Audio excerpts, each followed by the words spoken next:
Hi అండి, అందరికీ వందనాలు. ఒక ప్రాముఖ్యమైన విషయంతో నేను మీ వద్దకు వచ్చానండి. మరి రేపటి దినాన ఎన్నికలు జరగబోతున్నాయి. ఓటింగ్ ఉంది కాబట్టి ప్రతి ఒక్కళ్ళు కూడా ఈ యొక్క ఓటింగ్ని సద్వినియోగపరచుకోవాలని తెలియపరుస్తున్నాను.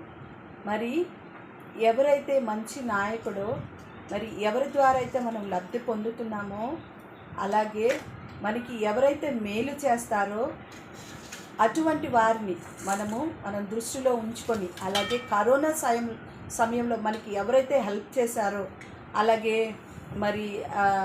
పరిస్థితులు వ్యతిరేకంగా ఉన్నప్పటికీ కూడా చేయూతని ఎవరైతే ఇచ్చి ఉన్నారో, అలాగే మనం మణిపూర్లో జరిగినటువంటి సంఘటనను ప్రతి ఒక్కరూ కూడా జ్ఞాపకం చేసుకోవాలి. అది దృష్టిలో పెట్టుకొని ఏ నాయకుడైతే మనకి మంచిదో మీరు ఆలోచన చేసి ఓటింగ్ చేయాల్సింది.